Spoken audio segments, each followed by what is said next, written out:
Mesdames, Messieurs, merci de nous rejoindre pour cette nouvelle édition d'information. Au sommaire, le samedi 25 janvier dernier, une délégation d'évêques catholiques ivoiriens a effectué une visite à la maison d'arrêt et de correction de Bondoukou, laquelle s'inscrivait dans le cadre des œuvres de miséricorde corporelle à la faveur de leur 126e assemblée plénière. Et puis du 24 au 26 janvier dernier, les communicateurs du diocèse de Yopougon ont célébré le jubilé du monde de la communication autour du thème « L'espérance qui ne déçoit pas ». Ces 3 jours ont été marqués par des temps de prière et de réflexion, clôturés par une messe d'action de grâce dite en la paroisse Sainte-Élisabeth de Yopougon à Naneret. Au cours de la 126e session ordinaire de leur conférence qui s'est tenue à Bondoukou, les évêques catholiques ivoiriens ont su se faire proches des personnes vulnérables. Le samedi 25 janvier dernier, journée dédiée aux œuvres de miséricorde corporelle, une délégation s'est rendue à la maison d'arrêt et de correction de Bondoukou pour une visite. Un reportage d'Aristide Sossou commenté par Morel Poti. Diocèse de Bondoukou. Dans le cadre des œuvres de miséricorde corporelle faisant partie des activités au programme de la 126e assemblée plénière, nos seigneurs Alessitou Ablioulou, évêque du diocèse d'Agboville, Boniface Ziri, évêque du diocèse d'Abengourou, Marcelin Yaokouadjo, évêque de Daloa et président de la conférence des évêques catholiques de Côte d'Ivoire, accompagnés de quelques prêtres et laïcs, se sont rendus à la maison d'arrêt et de correction de Bondoukou le samedi 25 janvier dernier. La délégation a été accueillie par M. Rodrigue P., procureur près la section du tribunal de Bondoukou. Après les civilités, le père Justin Ouman, secrétaire exécutif diocésain de la commission Justice, Paix et Environnement, a expliqué le sens de cette visite. Depuis un bon moment, nous avons appris que nos pères évêques, archevêques de Côte d'Ivoire, seront ici à Bondoukou à l'occasion de leur 126e assemblée plénière. Grâce à vos prières et à nos prières, depuis le lundi, ils sont arrivés ici à Bondoukou. Et dans leur agenda, voilà, ils ont jugé bon de passer, vous saluer, comme ils ont l'habitude de faire.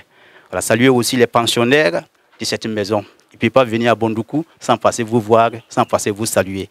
Donc ce matin, telles sont les nouvelles qui nous ont rassemblés ici. Ravi de cette belle initiative des évêques, M. Rodrigue P. n'a pas manqué de l'exprimer. C'est avec joie que nous accueillons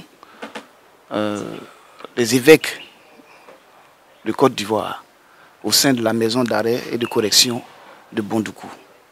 Voilà. Nous sommes à la disposition des excellences et nous espérons qu'ils passeront un séjour agréable ici à la maison d'arrêt. Par la suite, le père Justin a présenté les dons apportés aux pensionnaires de l'établissement. Nous avons dans le véhicule, comme vous le voyez, 5 sacs de riz de 50 kg, 3 cartons d'huile Aya de 5 litres, 4 cartons de savon et dans chaque carton, il y a 24 savons, un carton d'Omo, un carton de Javel, 3 nattes de 2 places, 3 nattes de 3 places, une natte de 4 places, enfin 10 sacs de boro d'habits.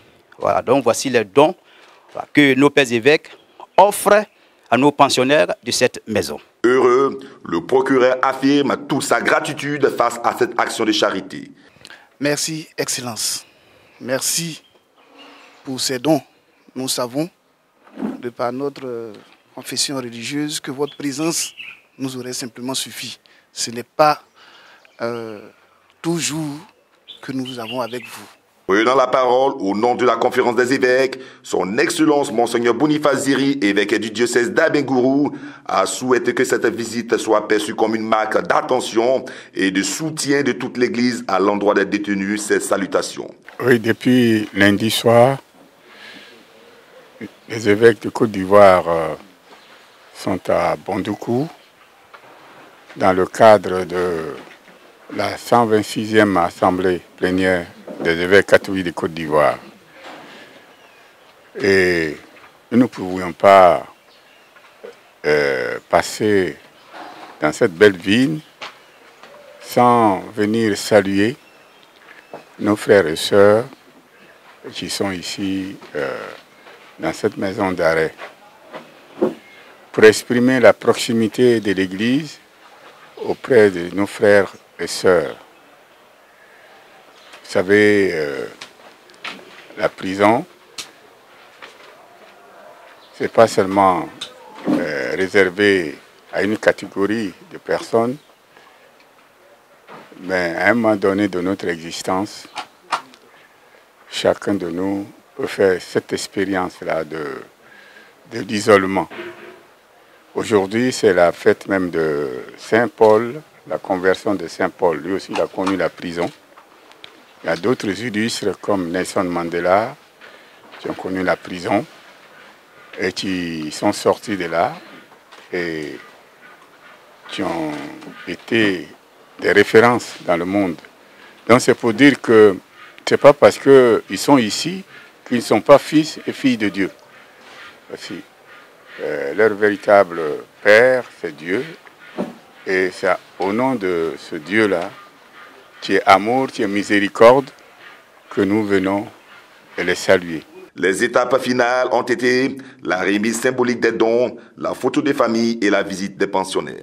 Direction le diocèse de Yopougon. Le jubilé du monde de la communication, classé au programme de l'année jubilaire de l'Église universelle, s'est clôturé le dimanche 26 janvier dernier. À cette occasion, les communicateurs du dit diocèse ont pris part à une messe d'action de grâce célébrée en la paroisse Sainte-Élisabeth de Yopougon à Nanuret, après 3 jours riches en spiritualité et en réflexion. Un reportage de Jean-Baptiste Blaois, correspondant RNC, commentaire Marie Abissi. Le dimanche 26 janvier était le dernier jour du jubilé du monde de la communication, ayant pour thème l'espérance qui ne déçoit pas. Cet événement qui s'est ouvert le 24 janvier 2025 n'a pas laissé indifférents les acteurs de la sphère de la communication. Répondant à cet appel du pape, le bureau diocésain de la communication de Yopougon a clôturé ces 3 jours d'intenses activités spirituelles et de réflexion par une messe d'action de grâce dite en la paroisse Sainte-Élisabeth de Yopougon à Nanuret. Aujourd'hui, dimanche de la parole de Dieu, notre communauté de Sainte-Élisabeth accueille en son sein le bureau de la communication, bureau diocésain de la communication de Yopougon. Et ce bureau est la fédération de toutes les actions des communicateurs du diocèse de Yopougon pour la clôture de son jubilé, le jubilé du monde de la communication, commencé depuis le vendredi dernier. À cet effet, les communicateurs sont présents afin de rendre grâce à Dieu pour tous ses bienfaits, pour la grâce du jubilé qu'il leur accorde et pour la mission qu'il leur confie de communiquer ou d'évangéliser à travers les médias. La célébration, présidée par le père Patrick Ossine, aumônier diocésain de la dite commission, entouré des pères Alou Augustin Kwasi et Arnaud Traoré, a rassemblé les communicateurs pour un moment de prière et de gratitude. En rappel, les 2 premiers jours ont été consacrés à une journée de prière et à un pèlerinage à la cathédrale Saint-André de Yopougon avec des temps forts tels que des panels et des prières aux intentions du Saint-Père. Un véritable moment de foi et d'engagement pour les communicateurs du diocèse. Ouvre la série des jubilés pour l'Église universelle. Donc pour nous c'est vraiment important de commencer par nous. Parce que la communication est à la base de toutes choses.